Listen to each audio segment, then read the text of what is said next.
आज हम पढ़ने जा रहे हैं चैप्टर नंबर 9, करुणा की देवी मदर टेरेसा। यानी करुणा की देवी थी मदर टेरेसा, जिनके बारे में आज हम पढ़ते हैं। अपने जीवन को दूसरों के लिए कैसे जिया जाता है, यानी अगर हम अपना जीवन दूसरों के लिए जिए तो कैसे जिया जा सकता है, इसकी बेहतरीन मिसाल है मदर टेरेसा। उनके महान सेवा कार्यों की विश्व भर में मुक्त कंठ से प्रशंसा की गई है। यानी मदर टेरेसा जो है वो उन्होंने विश्व भर में अपने महान सेवा कार्यों के लिए वो प्रसिद्ध है। प्रस्तुत पाठ में उनके जीवन के कार्यों का उल्लेख किया गया है। तो यानी इस पाठ में उनके जीवन के बारे में पढ़ेंगे और उनके द्वारा किए गए कार्यों के बारे में पढ़ेंगे। यूगोस्लाविया यूरोप में एक साधारण व्यवसायी के घर 26 अगस्त सन 1910 ईस्वी को जब एक कन्या ने जन्म लिया तो किसी ने सोचा भी नहीं था कि एक दिन इस बालिका की गणना धरती से दुख दूर करने का प्रयास करने वाले महामानवों में हुई। तो यूरोप में जब एक साधारण व्यवसायी के घर इस कन्या का जन्म हुआ था तो किसी ने ये नहीं सोचा था कि ये जो बालिका है वो इस धरती पे दुख को दूर करने वाले प्रयास करने वाले महामानवों के में होगी। वह करोड़ों बेसहारा, अपंग, बीमार, मरणासन, परित्यक्त, दीन दुखियों की मां बनकर उन्हें अपने वात्सल्य का अपर दान करेंगी। और इससे बड़ी बात यह है कि वह 7 समुंदर पार भारत में आकर अपना महान काम आरंभ करेगी।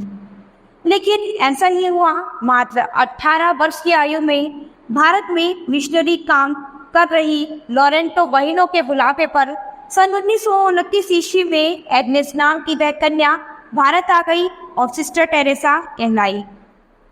यानी केवल 18 वर्ष की आयु में मिशनरी काम कर रही लॉरेंटो बहनों के बुलाने पर वो सन 1929 ईस्वी में एग्नेस नाम की एक कन्या जो भारत आई थी, यानी इनका नाम पहले एग्नेस था और यहाँ पर आकर ये सिस्टर टेरेसा कहलाई। कोलकाता में एक विद्यालय में वह शिक्षिका बन गई, पर उसका मन विपन्नों और साधारणों के लिए बेचैन हो उठता था। यानी ये कोलकाता के एक विश्वविद्यालय में शिक्षिका बनी और लेकिन इनका जो मन जो था वो लोगों की सेवा करने के लिए बेचैन रहता था। कक्षा में पढ़ाते हुए भी वह खिड़की से बाहर दीन दुखियों का कष्टपूर्ण जीवन देखकर द्रवित हो उठती थी। तो कक्षा में जब ये पढ़ाती थी तो वहां पर भी ये खिड़कियों से जब दीन दुखियों को कष्ट में सहते हुए देखती थी तो परेशान हो उठती थी। नित्य विद्यालय से अवकाश होते ही बाहर मोती झील की जो कि बस्ती में बच्चों को पढ़ाने और रोगियों की तीमारदारी का काम करने लगी।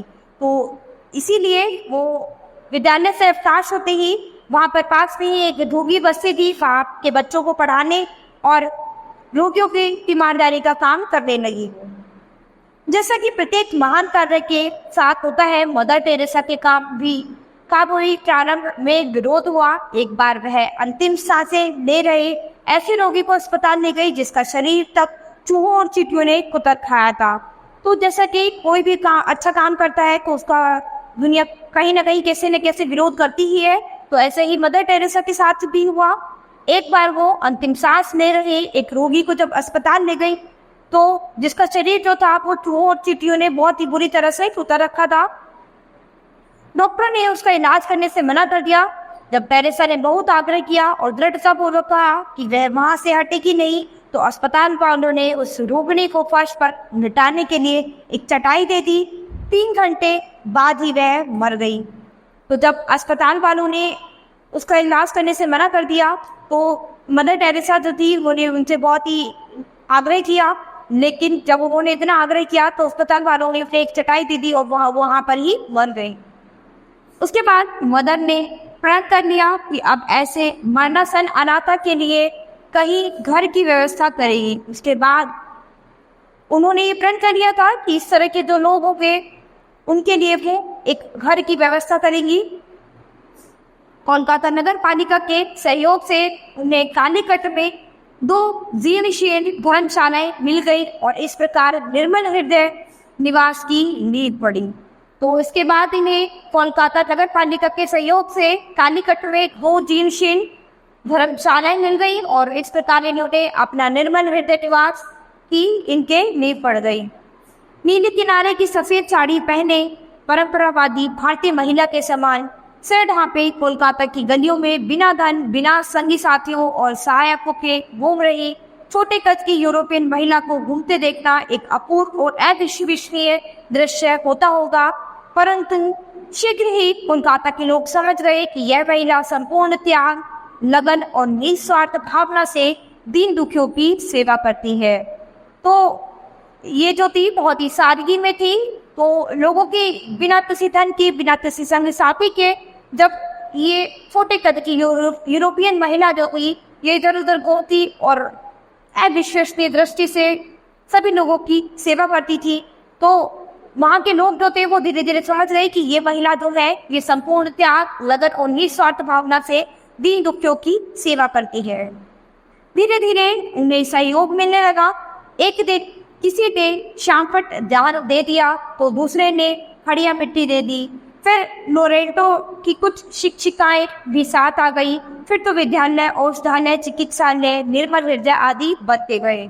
तो धीरे धीरे लोग जो थे उनकी मदद करने लगे और उसके बाद कुछ लोरेटो की कुछ शिक्षिकाएं जो थी वो भी उनके साथ आ गई और फिर तो विद्यालय जो था, औषधालय, चिकित्सालय, निर्मल हृदय आदि बनते गए। लेकिन यह तो महान सेवा व्रत का आरंभ था। मदर का सेवा आंदोलन ऐसे ही विस्तार पाता गया, जैसे छोटे छोटे नगण्य स्रोत मिलकर महानदी का रूप धारण कर लेते हैं। उसका रोवा छोटा सा पौधा विशाल हट वृक्ष बनकर आज विश्व भर में रुग्ण, विकलांग, विक्षिप्त, अनाथ और परित्यक्त बच्चों को छाया दे रहा है। यानी उनके द्वारा एक लगाया गया छोटा सा पौधा, यानी एक छोटी सी नींव आज एक बहुत ही बड़ा वट वृक्ष बनकर विश्व भर में ऐसे लोगों की, ऐसे बच्चों की, सभी की सेवाएं कर रहा है। इस वट वृक्ष की जड़ें विश्व के 123 देशों में विद्यालयों, अनाथालयों, पुनः स्थापना केंद्रों, शिशु भवनों और चिकित्सालयों के रूप में फैली हैं।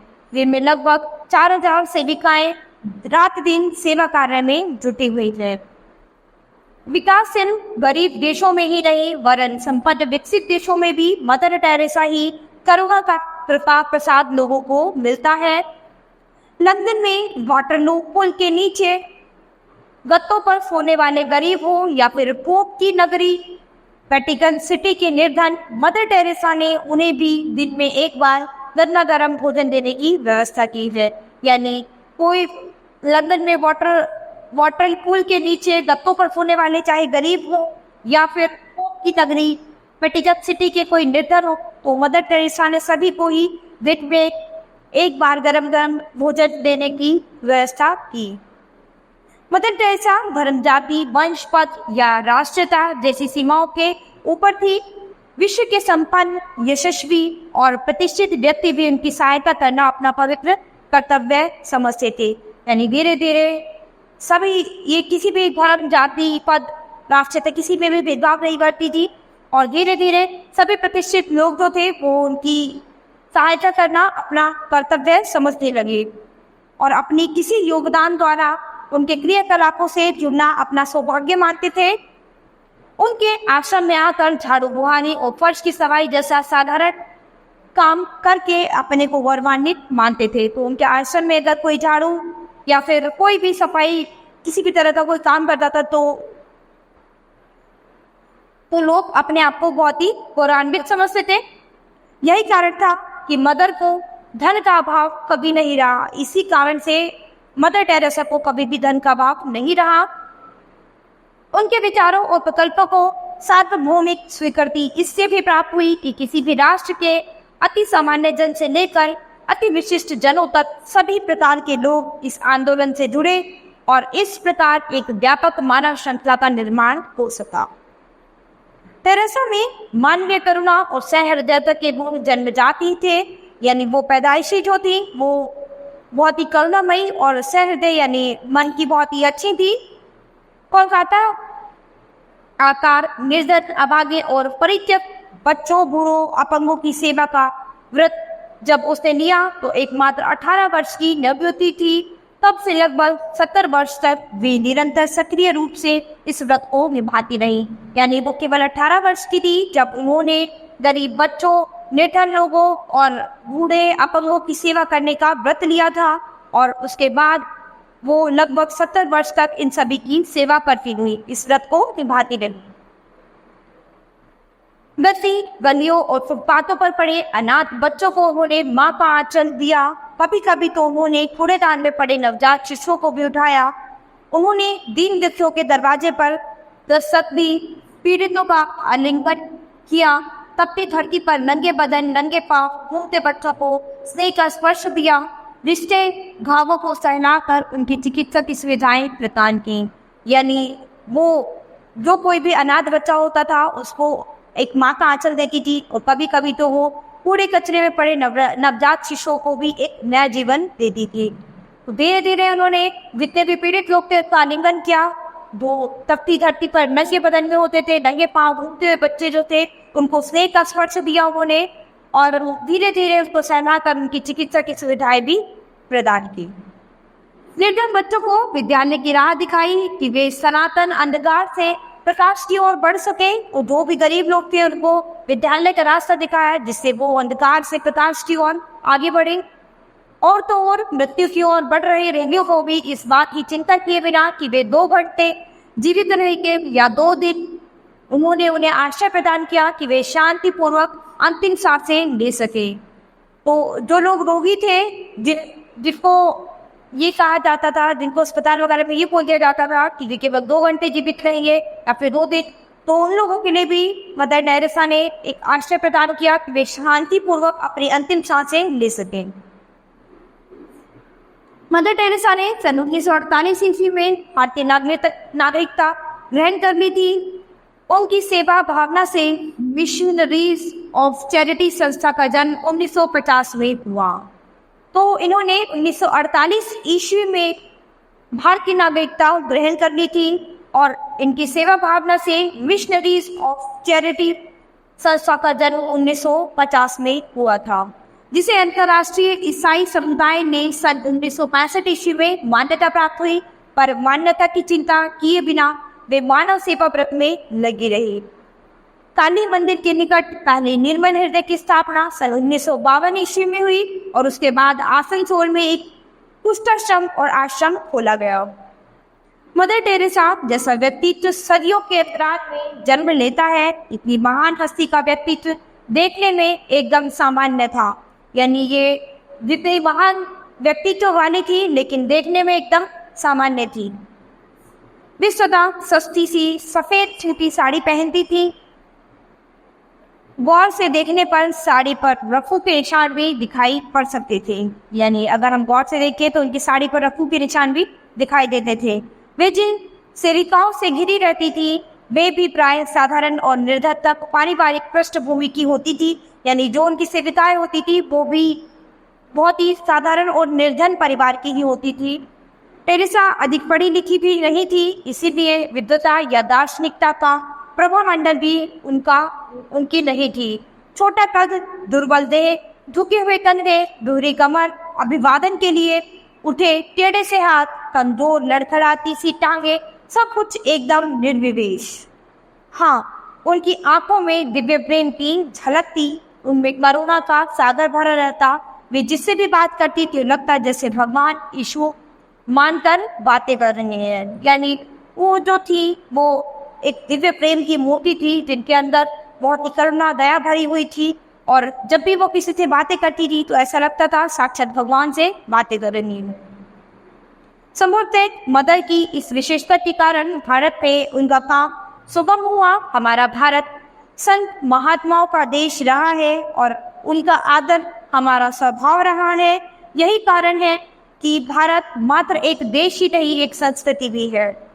ऐसी संस्कृति जो भौगोलिक और राजनीतिक सीमाओं से बंधी नहीं है, मानव प्रेम की अटूट परंपरा की देन है, जिन्होंने संपूर्ण मानव जाति को अपने चिंतन कार्य से प्रभावित किया। यह सच है कि मदर ने प्रभावित निर्धनों के लिए बहुत कुछ किया है। वे आजीवन उनके कल्याण के लिए समर्पित रही थी। यानी मदर टेरेसा जो थी वो निर्धन लोगों के लिए आजीवन अपने पूरे जीवन काल में उनके कल्याण के लिए समर्पित रही थी। यह भी सच है कि भारत ने भी मदर के कार्य को समय रहते पहचाना और उन्हें मान्यता दी। तो ये भी एक सच है कि भारत ने भी मदर टेरेसा के कामों को धीरे धीरे पहचाना और उनको मान्यता दी। वस्तुतः सर्वप्रथम भारतीयों ने ही उनके कार्य का स्वागत किया। सन 1961 ईस्वी में जब तत्कालीन प्रधानमंत्री जवाहरलाल नेहरू उनसे मिलने गए और मदर ने उन्हें अपना कार्य दिखाना चाहा, तो नेहरू जी ने कहा था, मदर, मुझे आपके कार्य की जानकारी है, इसलिए तो यहाँ आया हूँ। तो जब सन 1961 ईस्वी में प्रधानमंत्री जवाहरलाल नेहरू से मिलने के लिए गए तो मदर ने उन्हें अपने काम दिखाने चाहे, तो नेहरू जी ने बोला कि मुझे आपके कार्यों की जानकारी है, इसीलिए मैं यहाँ पर आया हूँ। अगले ही वर्ष सन 1962 ईस्वी में उन्हें पद्मश्री की उपाधि से विभूषित किया गया। उसके बाद उन्हें एशिया का प्रतिष्ठित सम्मान मेघरायसराय प्राप्त हुआ। सन 1979 ईस्वी में उन्हें शांति के लिए नोबेल पुरस्कार प्राप्त हुआ और सन 1980 ईस्वी में देश ने उन्हें भारत रत्न की उपाधि से विभूषित किया। तो 1979 ईस्वी में उन्हें शांति के लिए नोबेल पुरस्कार मिला और 1980 में देश ने उन्हें भारत रत्न की उपाधि से विभूषित किया। सच तो यह है कि उन्होंने सम्मानों की प्रतिष्ठा बढ़ाई। ये तो महान संत के रूप में सबके हृदय में प्रतिष्ठित हो चुकी थी। 5 सितंबर सन 1997 ईस्वी में यह दिव्य ज्योति महाज्योति में समा गई, पर करोड़ों मनुष्यों के जीवन में जो प्रकाश उन्होंने प्रदान किया उसे समूची मानवता कभी भुला नहीं पाएगी। श्रद्धांजलि अर्पित करते हुए भारत के राष्ट्रपति के.आर. नारायणन ने उन्हें दया की देवी की संज्ञा दी। उन्हें श्रद्धांजलि अर्पित करते हुए भारत के जो राष्ट्रपति थे के.आर. नारायणन, उन्होंने उन्हें दया की देवी की संज्ञा दी और कहा, मदर टेरेसा ने पूरे विश्व में प्रेम और सद्भाव फैलाया तथा वे बीमार, जरूरतमंदों और गरीब लोगों की मददगार बनी। वे विशेष रूप से हमारी संस्कृति की आत्मा के अनुरूप एक सच्ची भारतीय थी और उनका निधन हमारे करोड़ों लोगों के लिए बड़ी क्षति है। यानी वो सच्चे रूपों में हमारे संस्कृति की आत्मा की एक सच्ची भारतीय आत्मा थी एक हमारी, और उनका निधन जो है हमारे करोड़ों लोगों के लिए बहुत ही क्षति है। तो यहाँ पर मदर टेरेसा के बारे में पढ़ा है। तो मदर टेरेसा कौन थी? मदर टेरेसा एक यूरोपीय महिला थी। तो उन्होंने भारत में आकर भारत के बच्चों, निर्धन लोगों, बूढ़ों और अपंग लोगों के लिए बहुत सारे आश्रम, बहुत सारी व्यवस्थाएं की और उन्हें बहुत सारा प्रेम, स्नेह और सम्मान दिया। तो यहाँ पर मदर टेरेसा जो थी, उन्होंने एक सच्चे भारतीय की छाप हमारे लिए छोड़ दी है और आज भी लोग उन्हें बहुत ही अच्छे से याद करते हैं। तो बच्चों, ये चैप्टर हमारा यहीं पे समाप्त होता है। अब हम अपनी नेक्स्ट क्लास में मिलेंगे अपने नए चैप्टर के साथ।